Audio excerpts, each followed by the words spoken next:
बात आज से 72 साल पहले की है। 18 जनवरी 1952 में कर्नाटका में गोपीनाथम नाम के एक छोटे से गांव में एक बच्चे का जन्म होता है। मैप में ध्यान से देखो, ये कर्नाटका है, ये तमिलनाडु है और इन दोनों के बॉर्डर पर ही है ये गोपीनाथम विलेज। इस बच्चे का जन्म एक गरीब घर में हुआ था, एक ऐसा परिवार जो खेती और पशुपालन से अपना गुजारा करता था। इस बच्चे का पूरा बचपन गोपीनाथम गाँव के आसपास मौजूद घने जंगलों में बीत रहा था। जैसे जैसे ये बच्चा बड़ा होता गया वैसे वैसे इसको जंगलों की गहरी समझ होती गई और हथियार यूज करना, बंदूकें चलाना, हंटिंग करना यानी कि जानवरों का शिकार करना इसका शौक सा बनता गया। बड़े होने के बाद इस बच्चे ने रेड सैंडलवुड यानी कि लाल चंदन की लकड़ियों की स्मगलिंग करनी शुरू कर दी। सिर्फ इतना ही नहीं, यह बंदा गैर कानूनी शिकार भी किया करता था और उससे भी पैसा कमाया करता था। इसने सिर्फ कुछ समय के अंदर ही 2000 से ज्यादा हाथियों को मारकर उनके दांतों को ब्लैक मार्केट में बेचकर करोड़ों रुपए कमा लिए। सिर्फ पोचिंग से ही नहीं, इसने जापान और चाइना जैसे इंटरनेशनल मार्केट्स में लाल चंदन की लकड़ी की स्मगलिंग करके करोड़ों रुपए वहां से भी बना लिए। इन शॉर्ट, जिस बंदे ने इलीगल धंधों की शुरुआत अपने गांव के आसपास के इलाकों के जंगलों से की थी, उसका इन्फ्लुएंस साल 1900 आते आते कई गुना तक बढ़ चुका था। कहा जाता है कि यह बंदा उन जंगलों में सरवाइव करने के लिए इतना फिट और परफेक्ट था कि सिर्फ आवाज सुनकर ही बता देता था कि कौन सा जानवर आ रहा है और कितनी दूरी पर है। इन शॉर्ट, ये जंगलों की रग रग से वाकिफ था। 5 सालों में 1984, 1991, 1993, 2000 और 2002 में इस बंदे ने अपनी दहशत जमाने के लिए ऐसे ऐसे क्राइम्स कर दिए कि एक बार के लिए तो पुलिस को विश्वास ही नहीं हुआ, वो अलग, और ऊपर से पुलिस ने इसके सिर पर जिंदा या मुर्दा पकड़वाने पर 4 करोड़ का इनाम रख दिया, वो अलग। 1984 में इसने एक डिनर ऑर्गेनाइज किया। असल में ये हाल फिलहाल ही 32 साल का हुआ था। ये उस माइंडसेट का आदमी था कि मुझे किसी के अंडर काम करना ही नहीं है। अपने आप को सभी लोकल गुंडों से ऊपर उठाने के लिए इसने एक हथकंडा अपनाया। एक दिन जंगल में इसने डिनर ऑर्गेनाइज किया और उस एरिया के सभी लोकल डकैतों को ये बोलते हुए इनवाइट किया कि सिर्फ एक दावत पर तुम सबको बुला रहा हूँ, कोई भी हथियार नहीं होगा, तुम्हारा भी और मेरा भी। मैक्सिमम लोकल डकैतों ने ये इन्विटेशन एक्सेप्ट कर लिया और उस रात सबका बढ़िया खाना पीना हो जाता है। डिनर के बाद ये बंदा सभी डकैतों को एक मीठी सुपारी देता है और ये मीठी सुपारी देना ही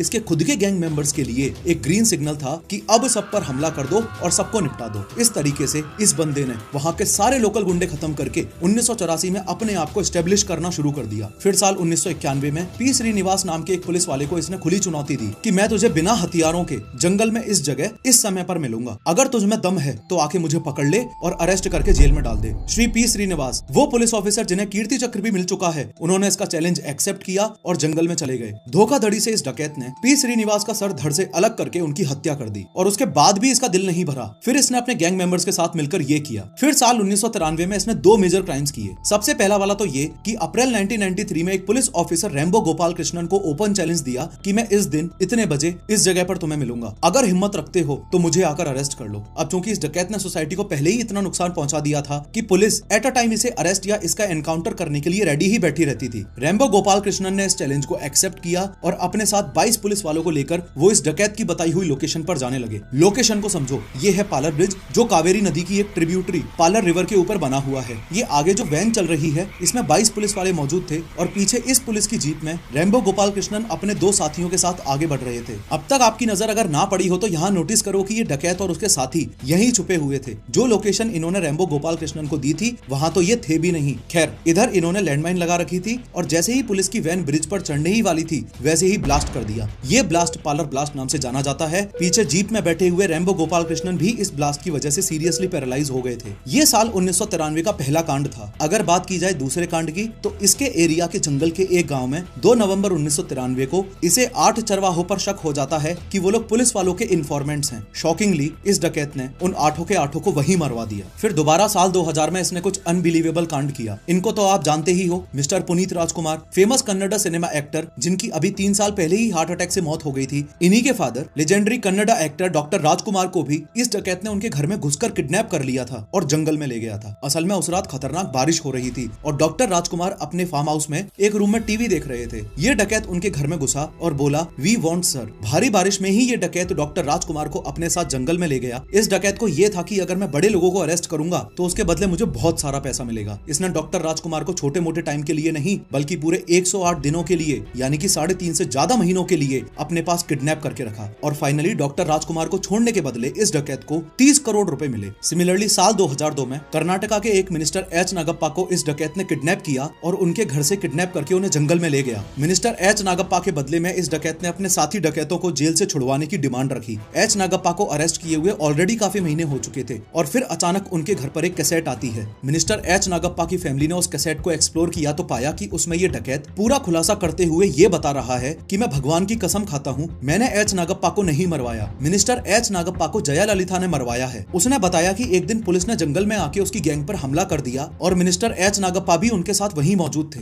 डकैत और उसके गैंग वालों ने मिनिस्टर एच नागप्पा को बचकर भागने के लिए बहुत कहा, लेकिन वो वहीं खड़े रहे और पुलिस ने जो फायर्स किए उसमें से एक गोली मिनिस्टर एच नागप्पा को लग गई। फिर मैंने काफी दिनों तक इंतजार किया कि मिनिस्टर एच नागप्पा की डेथ को पुलिस वाले पब्लिकली अनाउंस करेंगे, लेकिन जब पुलिस वालों ने कोई अनाउंसमेंट नहीं किया तो मुझे अजीब लगा, इसलिए ये कैसेट मुझे मिनिस्टर एच नागप्पा के घर वालों तक भेजनी पड़ रही है। खैर, as a chief minister of Tamil Nadu साल 2002 में जयललिता पर पब्लिक और पॉलिटिकल प्रेशर बनने लगा कि ऐसा डकैत जिसने 120 से ज्यादा लोगों की जान ले ली हो, इंक्लूडिंग पुलिस ऑफिसर्स, जिसने 2000 से ज्यादा हाथियों को मारा हो, जिसने करोड़ों की लाल चंदन की लकड़ी की स्मगलिंग की हो, वो आखिर इतने सारे क्राइम्स के बाद भी पकड़ा कैसे नहीं जा रहा। असल में एक दिन पुलिस स्टेशन में की गई एक मीटिंग में प्रोजेक्टर पर इस डकैत का इंटरव्यू चल रहा था और सभी पुलिस वाले इस बात पर चर्चा कर रहे थे कि इसको कैसे पकड़ा जाए। यहाँ के विजय कुमार भी मौजूद थे। के विजय कुमार ने नोटिस किया कि ये डकैत जब लेटर पढ़ रहा था तो बार बार उसको आगे पीछे करके देख रहा था, यानी कि डेफिनेटली उसकी आंखों में कोई प्रॉब्लम थी जिससे उसे शब्द अच्छे से दिखाई नहीं दे रहे थे। के विजय कुमार को यहाँ से एक आइडिया आया। उन्हें पता था कि इस डकैत का जंजाल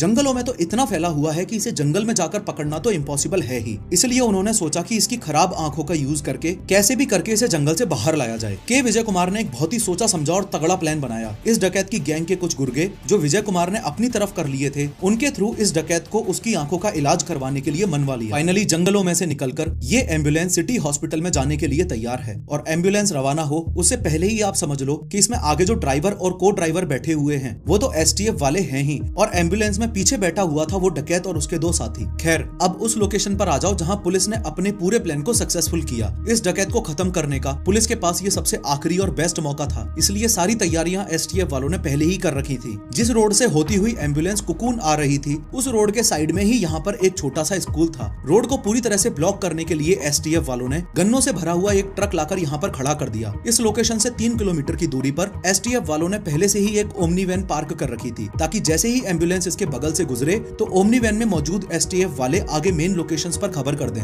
मेन लोकेशन पर सिर्फ ट्रक ही नहीं बल्कि एसटीएफ वालों का एक व्हीकल और पार्क्ड था, और इन दोनों ही व्हीकल्स में से उतरकर सभी एसटीएफ वाले पहले से ही अपनी पोजीशन ले चुके थे। आपको इस ग्रीन कलर में सभी एसटीएफ वाले अपनी अपनी पोजीशंस पर ऑलरेडी दिख रहे होंगे, कुछ स्कूल की छत पर, कुछ खेत में, कुछ व्हीकल्स के आगे पीछे वगैरह वगैरह। बस फिर क्या था, एसटीएफ वालों ने जो सोचा था वही हुआ। रोड ब्लॉक्ड थी इसलिए एम्बुलेंस वहां आकर रुक गई। एम्बुलेंस रुकते ही ड्राइवर और को ड्राइवर जो कि एसटीएफ वाले ही बंदे थे दोनों उतरकर भाग गए। फिर एसटीएफ वालों ने एम्बुलेंस को पूरी तरह से घेर लिया। एसटीएफ वालों ने अनाउंसमेंट करके उस डकैत को वार्निंग दी और सरेंडर करने के लिए कहा। डकैत नहीं माना तो फिर वही हुआ जो एसटीएफ वाले पहले से ही सोच कर आए थे। सबने मिलकर एम्बुलेंस को ऐसा छलनी कर दिया कि टोटल 338 गोलियां चलाई और एम्बुलेंस के अंदर मौजूद वो डकैत और उसके दोनों साथी मारे गए।